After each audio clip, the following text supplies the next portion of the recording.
Hey, hey, hey, welcome back. This is another episode of the Fiercely Brilliant podcast with Therese Stelly. And I don't know if you've noticed, but I bring in really cool guests. And today, oh my God, you're going to love my guest. So I want to introduce you to Lana Dingwall. And I met her because she interviewed me for her podcast. And we had these really cool moments where I was like, oh, I got to have you talk to my people too, right? So I'm so excited to have you here, Lana. So welcome. Yes, thank you. I'm looking forward to it. We made magic on my podcast, and today we're going to make magic on yours. Let's set that intention, of course. So beyond being like totally cool, right? I just think that should be enough. Like I should just qualify you. But you actually have business. You do things in the world. So give a little kind of, I'm hearing like where are you now, and maybe where were you? Like those are two questions. So just start where you want to start. Okay, yeah. As an actual what I do for business, I do business coaching and consulting. I work primarily with female entrepreneurs, really good at what they do, struggle with how to actually turn that into a sustainable, successful business. A lot of the times too, they struggle with fears around sales and marketing, kind of like that. They struggle with the idea that part of them feel like maybe they have to sell their soul a little bit to be successful in business because they feel so aligned with what it is that they do. And a lot of my work is working with them to have them recognize that there's no soul selling. And actually the more you tap into it, which is obviously why you and I get along so well, the more you tap into your soul and who you are and what you're trying to bring into this world, the easier marketing and sales can actually be when you learn how to do it properly. So that's what I do a lot of. How I got there is a great question because I used to be that person, classic coach, right? Where I've loved coaching. I've been doing coaching for over 15 years, something I'm very passionate about, something that I'm really good at. Learning how to market and sell yourself was something that I really struggled with. And my process of learning how to do that in a way that felt in integrity and allowed me to serve more people became something then that I wanted to turn around and be able to share with others. I like that. So along the way, so this is called the Fiercely Brilliant podcast. And I think when we talked, I just had the Fiercely Here work, right? So my work has evolved because I really want people to step up and know how to be fiercely here. And I know you played sports, right? You were an athlete. So you had more access. I was a nerd, like I was a band geek and, playing like third string clarinet. I did not show up fiercely here, right? I would, Well, you did just to play the clarinet. Yeah, right. I had issues with the scales. I didn't do so well. Anywho, the point is, it feels like women for years have not been given permission to be badass, own their stuff. And I know being in sports, you might have had a little leg up on that because there was a little bit more permission to be tough and badass. But then I've moved the work into being fiercely brilliant. I don't want you to just be here. I want you to be fucking brilliant. I want you to be like shining and like doing your work in the world. So did you ever have that gap? Like where you're like, wow, I'm here, but I'm not really showing on myself, or like, people think I'm all this, but I don't feel all that. Like, did you ever have that yourself? I'm human, so I've definitely had that. I've definitely had that myself. I was like, I hope she does. I don't know for sure. That was a risky question. So anyway. No, I feel like if someone says they haven't, I'm like, oh, yeah, bullshit. Yeah, right. Yeah, exactly. Got to work on that. No, I definitely have. I guess a time where it really felt huge would be at that beginning part of my business where I knew in my heart that I could serve people, but I felt like I had to overcompensate for my lack of experience of being a business owner by pretending to be someone that I wasn't. And all of those feelings were really fueled by that scarcity mindset around I'm not enough. Showing up as I am right now is not good enough. The competition is going to crush me. There's not enough clients for everyone. So really being in that headspace, it definitely prevented me from showing up extremely fiercely. And I think a lot of us struggle with that.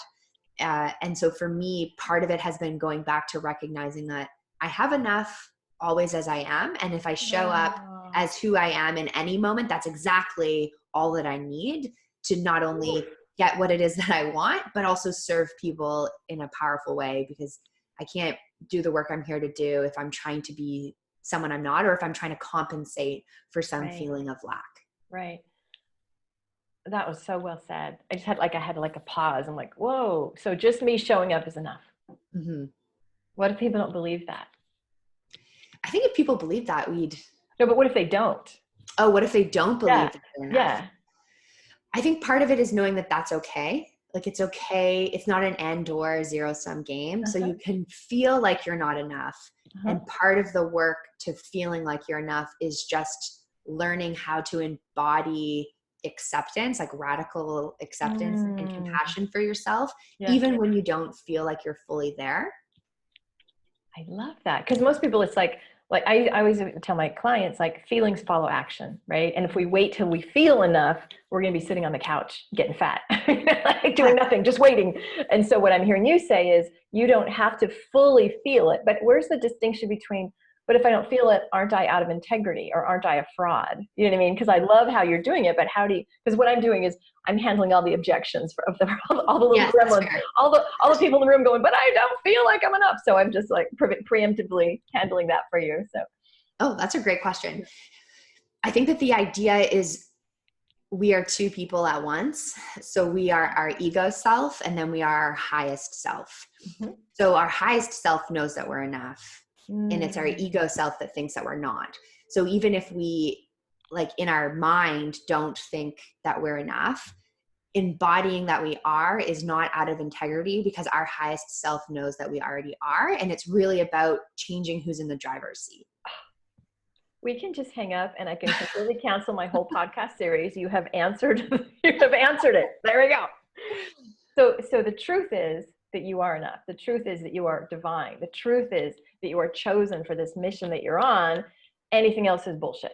Anything else is just your ego, or I would say your programming or your culture or stuff you're carrying for other people, right? So how did you get so wise? Like what are some of your practices? Because this is deep stuff, right? So how did you get here? How did you learn these things?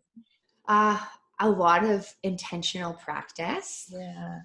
I do invest a lot of time, money, energy, resources into deepening like my own coaching practice through being coached, my own spiritual practice through going on retreats and doing things.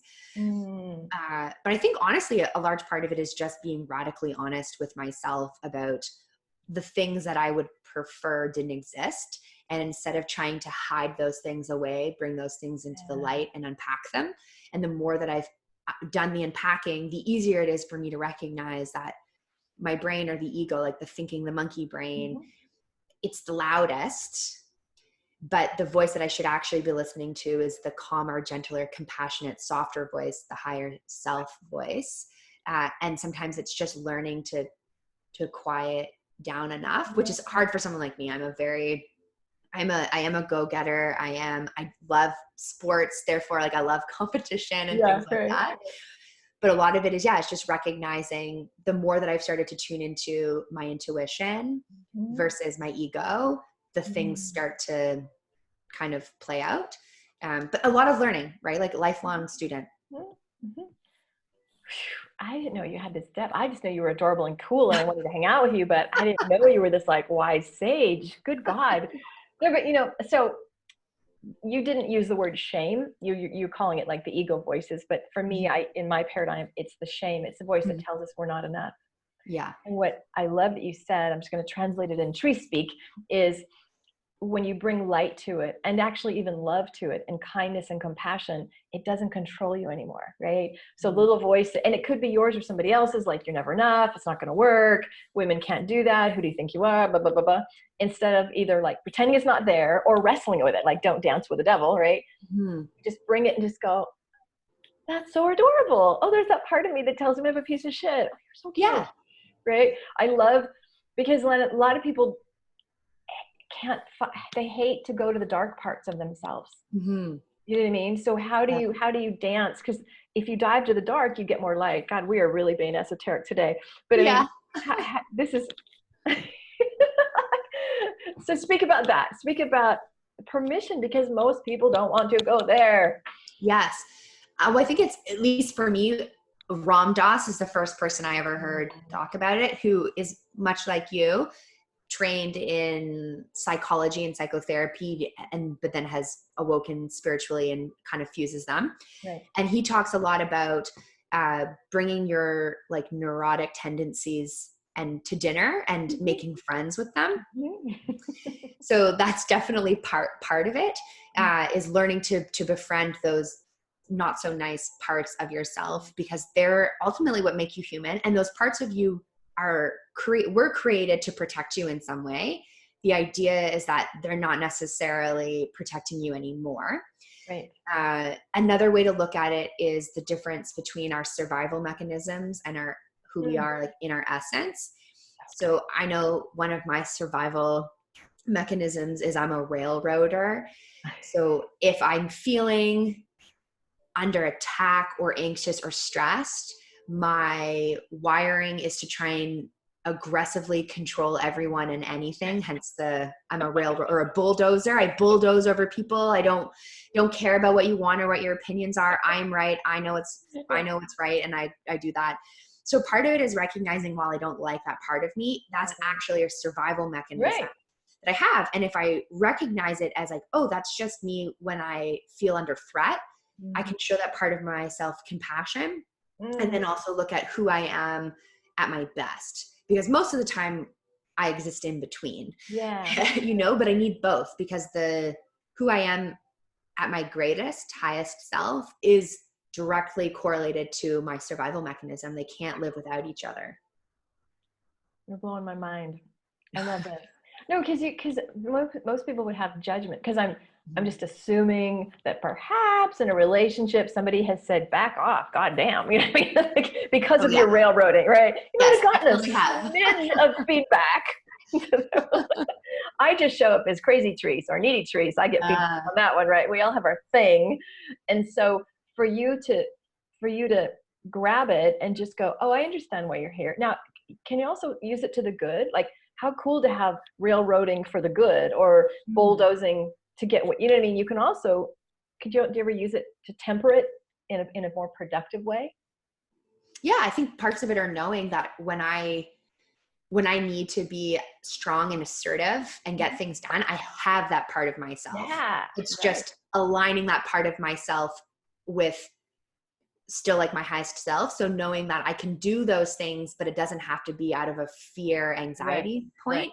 As long as it's being fueled by good things, I can be assertive and strong and dominant, but while still being fair, open, and receiving to other people's ideas and opinions. Yeah. That is so cool. I'm enjoying this conversation. Me too. So let me ask you, because you teach practical things, like I get your stuff, like you teach sales and your marketing, and you teach the technology of how to do business, but then you have this other part to you. Do you work this together? Do you give these wisdom bombs to your clients? Do you weave in your crazy spirituality? Yes, I'm definitely doing that more and more. Okay. I think for a lot of people, it's actually a workshop that I'm kind of testing and teasing, working right now, and creating it to being a full-blown thing around how we can actually use business as a vessel for healing and growth. And so while I think that we live in this world, so we need practical tips and strategies on how to do stuff, I know that there's a correlation between how people market and sell themselves that's directly correlated to, in a spiritual sense, blocks that they have, areas where they don't feel like they're good enough, their survival mechanisms versus their essence, when their ego's taking over. So it's really trying to fuse the two together to have like that yin yang approach. And when they're in sync and working well, everything you do feels like it's easy. It's coming from a state of flow. Even if it's hard work, it still feels purposeful. And because it feels purposeful, it makes it feel easier versus kind of wondering why you're doing this and burning out. Right. Did you ever have like, oh my God, they're going to think I'm a weirdo, or they're gonna like, did you ever have, because I'm assuming you didn't come, I don't know your previous career or anything, but this is really esoteric, deep work, right? Were you ever afraid to kind of out yourself? Definitely. I think sometimes I still am, depending on what version of Lana people know. Okay. Then that's when I recognize that fear is still being influenced by my ego, by a survival mechanism of wanting to belong. And if I know that I'm enough and I like love and accept myself Yeah. And the more I've been showing up as how I am and who I want to be, the more receptive people are to it. And also it helps. I've also made sure to start, well, that's why I love talking to you. And I've been starting to interact more with other people who are like me. So then I feel less alone in being crazy. There's a tribe. We all find each other eventually, right? Exactly. And if anything, I feel as though it's almost my responsibility to share these things with people, because for me, in a business sense, the more I've leaned into it, the more money I've made, the more my business has grown, the more opportunities I've had, the more fun I've had doing it, the less time I work. And then overall, the happier I feel. And I feel almost selfish to keep those things to myself. So I'm taking it as that's the good parts of the railroader, determined Lana. As I can use her to channel. Go, baby, go. Yeah. I love that. So, Lana, if somebody's sitting out here listening and they're like, God, I love these ideas, but like, where do I start? Start with their business or just start? Start, because well, you've been in business a while. When I came in 15 years ago, it was very male dominated, right? You work your ass off. Doesn't matter how you feel. We didn't talk about spirit or intuition or guidance or happiness. It was get shit done, work, you keep making sales calls till they buy or die, right? Like this stupid male shit. And there's some good tactile things, but there wasn't the permission that there is today. Because what I heard you say is, I do it in my own way. Like you are breaking the rules of here's the structure, here's the way to do business. Yeah.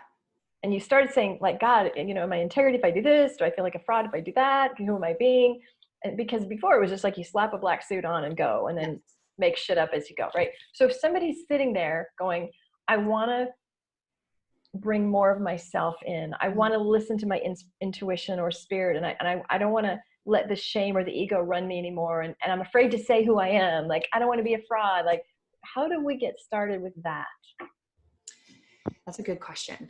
I think even a question to ask ourselves would be, when we think of our business and how we're operating it and what we want from it, and when we think of success, what that means, seriously taking the time to honestly answer this question, which is, how might what we're trying to do with our business be a way for us to overcompensate for insecurities that we feel?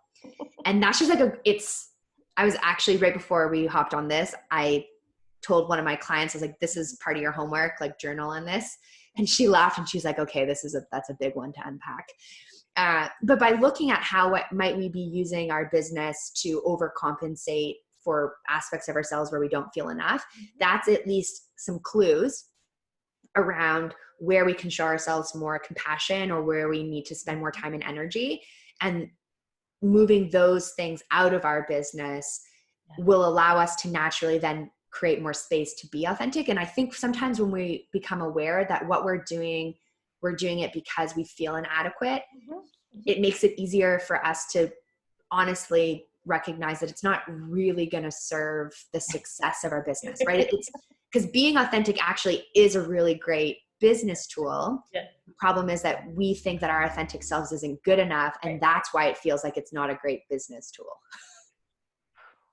So I'm the poster child for what you just said. I was at an event probably 10 years ago or 8 years ago, whatever. And the guy said, are you trying to get your love needs met from your clients? And I was like, oh shit. When I started, I had just gone through a divorce. Somebody didn't want me. So I was in the like, I'll be everything for you. I'll wash your car and you can breastfeed. Like, I'll give you anything fine. Like obviously exaggerating, TMI on the podcast. I like that one. But I was coming from, I have to earn your love. I have to, you're going to love me more than any other mentor. I'm the special one. I know she wasn't good. You come to mama. And that produced really gross results in that, and I didn't know that at the time, but it was hearing it afterwards. I was like, you cannot be trying to get your needs met from people that are freaking paying you to get like what? So your question is, where are those, we call it compensations, right? That's a therapy word. Where are you compensating? So if you don't feel enough, are you overgiving? If you don't feel enough, you're going to undercharge. If you don't feel enough, you're never going to land your messaging because you're going to feel like a fraud, right? So just that question, holy shit, like wisdom bomb, this woman right here, because we never think those questions. We just go, all right, well, I got to do it this way. Well, but what's the why of doing it that way? And I love how you circle it back to and have self-compassion, because it was pretty gross when I realized my whole business was built on, you know what I mean? I'm like, and I love that you have a sweetness, just like, it's okay, have compassion. I really love that integrated approach that you work with. Mm-hmm. Oh, I appreciate that. Yeah. And I've done that too, right? Like we all overcompensate or try to compensate for something in some way. And it's just when we recognize that we're doing it, respond with compassion and be like, okay, how can we try and change this? Because that's why we often end up getting clients we don't like, projects we don't like. Why we feel burnt out is often because we don't feel fully aligned with and the purpose behind our work. So it really doesn't serve us to build our business when we're trying to prove something to ourselves and other people. So I wrote a new book. Yay. Yes, that I'm really excited about. Sure. And I talk about proving energy. And I don't think so it's cool that you're talking about this. And if you buy my book, shameless plug. And you should buy it. You should just buy it. Just buy it. I create some resources. And one of the resources, this is the checklist for how you know you're improving energy. Because most people go, I'm not proving myself. And I'm like, you ever do this, because a lot of times these things like shame, improving energy, not enoughness, they're so sneaky and subtle. We're just going, no, I just want to do a good job. I just want to serve my customers. Right. And there's the truth of that. But then there's so I know that I'm enough. And so I've convinced them that I'm good enough. Right. So it's really, it's like a tricky little bitch, this shame improving stuff. And I think it's really imperative to have ask the question, and then here's some probable indicators that you're in it. Right. So buy the book and then ask yourself the question and go through. Boom. Tag team. Me and my girl tag teaming you today. So what are you up to that is like just lighting you up these days? I think it's everything. I really love all the things that I'm doing. This year, I'm traveling a lot more in my business, trying to intentionally grow my network in other places. So if anyone knows any cool places that I should come and run a workshop or do a talk, let me know. I'm looking forward to doing more talks, workshops. I've committed to starting to write a book this year as well, which I'm looking forward to. And for me, this actually will be big. I've done the work around knowing that it's not proving something, but I'm severely dyslexic. And when I was younger, I was told that I obviously would not be a writer because I was in remedial English a lot of the time as a little kid. So the kids who spoke English as their second language were more articulate and well-versed in English than I was. So for me, it's looking at kind of, again, even this year, what are some ways that I can heal old stories of myself by using my work to not validate that I'm enough, but just solidify or prove to me that I've always been enough. Giving me chills. That's beautiful. It's just like you've overcome the story. It's not even like no effect on you. That's really beautiful. And you're in Canada, right? I'm Canadian. A. All right. A. So in case somebody's like, I want that woman for a workshop. So where are you located? Mostly I'm located in Ottawa. Okay. But I'm a little nomad. Okay. She'll travel. I will definitely travel. I love traveling. So I will travel. Like right now, during this recording, I'm in Vancouver doing a workshop. I was going to go down to Seattle to do a workshop, but with all of the stuff going, Seattle's like on lockdown, so I can't really go. Yes. If you've survived this, we're talking about the coronavirus, so hopefully we're watching this and we'll be like, oh, that funny little blip. We're all exactly good, right? So send love to that. Anyway, if I were watching this, I'd be like, that woman is so freaking cool. holy shit, how do I follow her? Oh, So thank let's you. just answer that for the people. For anyone who feels that way, one, I appreciate you. Thank you. You can find me online everywhere, Facebook, Instagram, and my website would all be Lana, Lana, Dingwall.com. So Dingwall. Yeah, that's my Instagram handle. You can add me on Facebook, also my website. I also have a podcast, Changing the Story, Kick-Ass Women in Business, although it's really great for all genders, not women specific. Right. You can find that anywhere where you listen to podcasts. And if you can't remember the name, if you just search Lana Dingwall again, it will pop up. There's only one of me. So it's not hard to find me. That's right. That's right. And do you have a free gift? Do you have something that my people can grab? If I guess for people right now, I'm actually in the works of trying to make some new ones. Okay. So my recommendation would be, if you would like a free gift from me, send me an email and I'll surprise you with something. What? That is cool. That is cool. I love that. Yeah. So Lana Dingwall. There we go. Find you. So this one blew me away because when we were on your podcast, we were sassy and swearing. Yes. We were like, and I'm like, when did this soulful woman pop in? Not that you weren't, but we were being kind of more playful and irreverent. Yes. And so, God, I love this part of it. And I enjoy the other part of this one. Is like so cool. I don't know that I've gone as deep with another guest as with you. And it's been just such a joy. And I love how you have a really beautiful integrated way of being with the parts of yourself, and you just glow. So it's working. Oh, I appreciate that. Thank you. That means a lot. Yeah. So follow this amazing woman. All right. So gang, sheesh. I'm sure there's lots of takeaways from this one. This is one of my favorite episodes. What I want you to do is comment below, comment on the links, go to the places you watch these podcast episodes, and leave some love. Like, let us know what you took away today from this. What's going to be different? How are you going to step in? Because that's what we're here for. We're here to show you it's possible. It's possible. It doesn't matter. Like, she just told you she was in remedial classes, right? Like, you overcame a shame story that could have absolutely kept you.